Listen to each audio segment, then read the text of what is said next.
आकाशवाणी मुंबई. अदिती बापट प्रादेशिक बातम्या देत आहे. ठळक बातम्या. लोकसभेत प्राप्तिकर विधेयक सादर. लोकसभेचं कामकाज 10 मार्चपर्यंत स्थगित. राज्यात अंगणवाडी सेविका आणि मदतनीस यांची 18,882 पदं भरणार असल्याची महिला आणि बालविकास मंत्री अदिती तटकरे यांची घोषणा. जगभरात आज जागतिक रेडिओ दिवस साजरा. 38व्या राष्ट्रीय क्रीडा स्पर्धेत 52 सुवर्ण पदकांसह महाराष्ट्र दुसऱ्या स्थानी कायम. आणि ज्येष्ठ गायक प्रभाकर कारेकर यांचं निधन. अर्थमंत्री निर्मला सीतारामन यांनी आज लोकसभेत प्राप्तिकर विधेयक 2025 सादर केलं. स्थायी समितीकडे हे विधेयक पाठवायचा प्रस्ताव मांडण्यात आला आहे. प्राप्तिकराशी संबंधित कायद्यात सुधारणा करण्याच्या उद्देशानं हे विधेयक मांडलं आहे. आपल्या अर्थसंकल्पीय भाषणात अर्थमंत्री निर्मला सीतारामन यांनी नवप्राप्तिकर विधेयक आणण्याची घोषणा केली होती.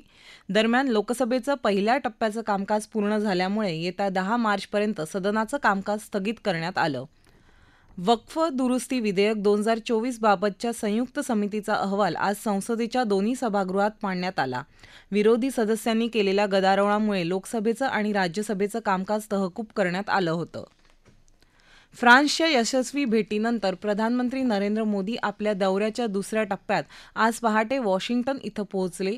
अमेरिकेतले भारताचे राजदूत विनय मोहन क्वात्रा आणि इतर अधिकाऱ्यांनी त्यांचं विमानतळावर स्वागत केलं. राष्ट्राध्यक्षांचं अतिथीगृह असलेल्या ब्लेअर हाऊस इथं पोहोचल्यावर भारतीय समुदायानं त्यांचं स्वागत केलं. अमेरिकेच्या राष्ट्रीय गुप्तचर विभागाच्या संचालक तुलसी गबार्ड यांनी आज वॉशिंग्टन DC इथं प्रधानमंत्री नरेंद्र मोदी यांची भेट घेतली. यावेळी त्यांनी द्विपक्षीय गुप्तचर सहकार्य, विशेषतः दहशतवाद विरोधी कारवाया, सायबर सुरक्षा, उदयोन्मुख धोके आणि धोरणात्मक गुप्तचर माहितीचं आदानप्रदान या क्षेत्रांमध्ये सहकार्य वाढवण्यावर चर्चा केली. भारत आणि अमेरिकेचे नागरिक परस्पर हितासाठी आणि पृथ्वीच्या चांगल्या भविष्यासाठी एकत्र येऊन काम करतील, असं मोदी यांनी समाज माध्यमावर म्हटलं आहे. शिवसेना उद्धव बाळासाहेब ठाकरे पक्षाचे नेते आदित्य ठाकरे यांनी आज आपचे नेते अरविंद केजरीवाल यांची भेट घेतली. ही भेट मैत्रीपूर्ण असल्याची प्रतिक्रिया आदित्य ठाकरे यांनी दिली आहे. ठाकरे यांनी काल काँग्रेसचे नेते राहुल गांधी यांची नवी दिल्ली इथं भेट घेतली. या दोघांमध्ये निवडणूक आयोगावर EVM संदर्भात केलेल्या आरोपांबाबत चर्चा झाली.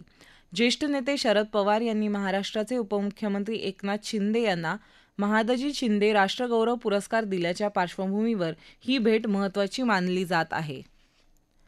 महिला आणि बालविकास विभाग एकात्मिक बालविकास सेवा योजनेअंतर्गत 5,639 अंगणवाडी सेविका आणि 13,243 मदतनीस अशी एकूण 18,882 पदं भरणार असल्याची माहिती महिला आणि बालविकास मंत्री अदिती तटकरे यांनी दिली. मंत्रालयात महिला सहकारी संस्था, महिला बचत गट, महिला मंडळ आणि अंगणवाडीबाबतच्या विविध प्रश्नांबाबत तसंच भिवंडी शहरात अंगणवाडी केंद्रांची संख्या वाढवण्याबाबत काल बैठकीचं आयोजन करण्यात आलं होतं. त्यावेळी त्या बोलत होत्या. संपूर्ण भरती प्रक्रिया पारदर्शक पद्धतीनं होणार असून उमेदवारांनी कोणत्याही आमिषाला बळी न पडण्याचं आवाहन त्यांनी केलं. कोळसा उत्पादनात भारत जगात दुसऱ्या क्रमांकावर असून विकसित राष्ट्र बनण्यासाठी कोळसा उत्पादन वाढवणं गरजेचं असल्याचं केंद्रीय कोळसा आणि खाण मंत्री जी. किशन रेड्डी म्हणाले. नागपूर इथं भारतीय मजदूर संघाच्या अखिल भारतीय कोळसा मजदूर संघटनेच्या अधिवेशनाच्या समारोप कार्यक्रमात ते आज बोलत होते. आपल्या देशात लिथियम, कॉपर यासारख्या धातूंची कमतरता असून ते विदेशातून आयात करावे लागतात, असंही रेड्डी यांनी सांगितलं. येस बँक मनी लॉन्ड्रिंग प्रकरणी DHFLचे प्रवर्तक धीरज आणि कपिल वाधवान यांना आज मुंबई उच्च न्यायालयानं जामीन मंजूर केला. आरोपी प्रदीर्घ काळ तुरुंगात आहेत. तसंच या प्रकरणाची सुनावणी लवकर सुरू होण्याची शक्यता नाही. या गोष्टी लक्षात घेता न्यायमूर्ती मिलिंद जाधव यांच्या एकल पीठानं काल दोन्ही आरोपींना प्रत्येकी 1 लाख रुपये जात मुचलक्यावर जामीन मंजूर केला. गडचिरोली जिल्ह्यातल्या एका पोलीस शिपायाचा नक्षलविरोधी अभियानावर जाताना हृदयविकाराच्या झटक्यानं काल मृत्यू झाला. रवीश मधुमुटके हे काल संध्याकाळी भामरागड तालुक्यातल्या नक्षलवादी मोहिमेवर निघाले होते. अस्वस्थ वाटू लागल्यानं त्यांना भामरागडच्या ग्रामीण रुग्णालयात दाखल करण्यात आलं असता डॉक्टरांनी त्यांना मृत घोषित केलं. ते 2012 साली पोलीस दलात भरती झाले होते. या प्रादेशिक बातम्या आकाशवाणीच्या मुंबई केंद्रावरून देत आहोत.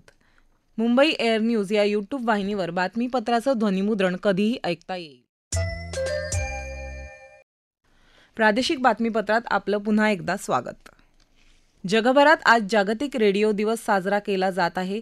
दरवर्षी 13 फेब्रुवारी रोजी रेडिओच्या महत्त्वाबद्दल जागरूकता निर्माण करण्यासाठी आणि रेडिओद्वारे माहिती मिळवण्याकरता लोकांना प्रोत्साहन देण्यासाठी हा दिवस साजरा केला जातो. रेडिओ आणि हवामान बदल ही यंदाच्या जागतिक रेडिओ दिनाची संकल्पना आहे. बहुजन हिताय बहुजन सुखाय या ब्रीदवाक्यासह जगातील सर्वात मोठं रेडिओ जाळं असलेलं आकाशवाणी हे देशातलं सर्व लोकांपर्यंत पोहोचणारं माध्यम असल्याचं प्रसार भारतीचे अध्यक्ष नवनीत कुमार सहगल यांनी म्हटलं आहे. आकाशवाणीने स्पर्श केला नाही असा रोजच्या जीवनातला एकही पैलू नसल्याचं प्रसार भारतीचे मुख्य कार्यकारी अधिकारी गौरव द्विवेदी यांनी म्हटलं आहे.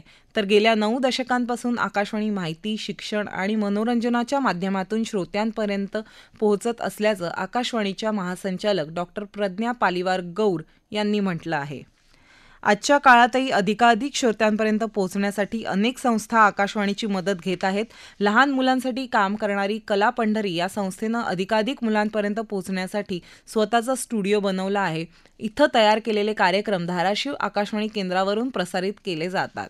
उत्तराखंडमध्ये सुरू असलेल्या 38व्या राष्ट्रीय क्रीडा स्पर्धेत आज महिला आणि पुरुष हॉकी संघांचे अंतिम सामने होणार आहेत. महिला हॉकीमध्ये मध्य प्रदेशचा सामना हरियाणाशी तर पुरुष हॉकीमध्ये महाराष्ट्राचा सामना उत्तर प्रदेशाशी होणार आहे. उधमसिंग नगर इथं आज पुरुष मलखांब प्रकाराचा अंतिम सामना होणार आहे.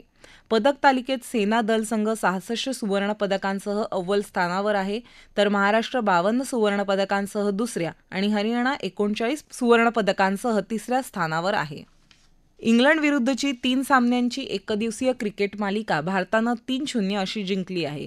अहमदाबाद इथं काल झालेल्या तिसऱ्या आणि अंतिम सामन्यात भारतानं इंग्लंडचा 142 धावांनी पराभव करून मालिका विजयावर शिक्कामोर्तब केलं. भारताच्या 357 धावांच्या आव्हानाचा पाठलाग करताना इंग्लंडचा संघ 35व्या षटकात 214 धावांवर आटोपला. ज्येष्ठ शास्त्रीय गायक पंडित प्रभाकर कारेकर यांचं काल रात्री प्रदीर्घ आजारानं मुंबई इथं त्यांच्या राहत्या घरी निधन झालं. ते 80 वर्षांचे होते. गेल्या काही दिवसांपासून त्यांची प्रकृती खालावली होती. बोलावा विठ्ठल पहावा विठ्ठल मर्मबंधातली ठेव नभमेघांनी आक्रमिले वक्रतुंड महाकाय ही त्यांची काही गाजलेली गीतं. त्यांनी आकाशवाणी आणि दूरदर्शनसाठी संगीताचे अनेक कार्यक्रम केले. एर्निट कोलेमन आणि सुलतान खान यांच्याबरोबर त्यांनी केलेला फ्युजन अल्बमही लोकप्रिय झाला. 1944 मध्ये गोव्यात जन्मलेल्या कारेकर यांनी पंडित सुरेश हळदणकर, पंडित जितेंद्र अभिषेकी आणि पंडित C.R. व्यास यांच्याकडून शास्त्रीय गायनाचं शिक्षण घेतलं. त्यांच्या संगीत कारकिर्दीच्या सन्मानार्थ त्यांना तानसेन सन्मान, संगीत नाटक अकादमी, लता मंगेशकर पुरस्कार, गोमांत विभूषण पुरस्कार अशा विविध पुरस्कारांनी गौरवण्यात आलं होतं. पंडित प्रभाकर कारेकर यांच्या निधनानं भारतीय शास्त्रीय संगीतातल्या वैभवशाली युगाचा अंत झाला आहे. त्यांच्या जाण्यानं शास्त्रीय संगीत क्षेत्रात एक महान तपस्वी हरपला आहे, अशा शब्दात उपमुख्यमंत्री अजित पवार यांनी त्यांना श्रद्धांजली वाहिली. प्रिव्हेन्शन ऑफ मनी लॉन्ड्रिंग कायद्याचा वापर करून आरोपीला तुरुंगात ठेवल्याबद्दल सर्वोच्च न्यायालयानं ईडी अर्थात सक्तवसुली संचालनालयावर कडक ताशेरे ओढले असून हुंडा विरोधी कायद्याप्रमाणे या तरतुदीचा गैरवापर होत असल्याचं म्हटलं आहे. न्यायमूर्ती अभय ओक आणि न्यायमूर्ती उज्ज्वल भयान यांच्या पीठानं काल छत्तीसगडचे माजी उत्पादन शुल्क अधिकारी अरुण त्रिपाठी यांना जामीन मंजूर करताना हे निरीक्षण नोंदवलं. महाराष्ट्र साहित्य परिषदेच्या सोलापूर शाखेच्या वतीने ज्येष्ठ अभिनेते मोहन आगाशे यांना डॉक्टर वासुदेव रायते स्मृती पुरस्कार तर श्यामची आई चित्रपटातल्या भूमिकेसाठी अभिनेते माधव वझे यांना श्रीनिवास विष्णू रायते गुरुजी बालसाहित्यिक पुरस्कार जाहीर झाला आहे. येत्या 16 तारखेला पुणे साहित्य परिषदेचे कार्याध्यक्ष प्राध्यापक मिलिंद जोशी यांच्या हस्ते या पुरस्कारांचं वितरण होणार आहे. शहरी भागातल्या गरजू लाभार्थ्यांना त्यांच्या हक्काचं घर मिळावं यासाठी सर्वांनी सामाजिक कार्यकर्ता म्हणून काम करण्याची गरज आहे, असं आवाहन प्रधानमंत्री आवास योजना 2चे अभियान संचालक अजित कवडे यांनी केलं आहे. ठळक बातम्या पुन्हा एकदा. लोकसभेत प्राप्तिकर विधेयक सादर. लोकसभेचं कामकाज 10 मार्चपर्यंत स्थगित. राज्यात अंगणवाडी सेविका आणि मदतनीस यांची 18,882 पदं भरणार असल्याची महिला आणि बालविकास मंत्री आदिती तटकरे यांची घोषणा. जगभरात आज जागतिक रेडिओ दिवस साजरा. 38व्या राष्ट्रीय क्रीडा स्पर्धेत 52 सुवर्णपदकांसह महाराष्ट्र दुसऱ्या स्थानी कायम. आणि ज्येष्ठ गायक प्रभाकर कारेकर यांचं निधन. याबरोबरच आकाशवाणी मुंबई केंद्रावरचं हे प्रादेशिक बातमीपत्र संपलं. आकाशवाणी मुंबईचं पुढचं बातमीपत्र ऐकूया संध्याकाळी 5 वाजता. नमस्कार.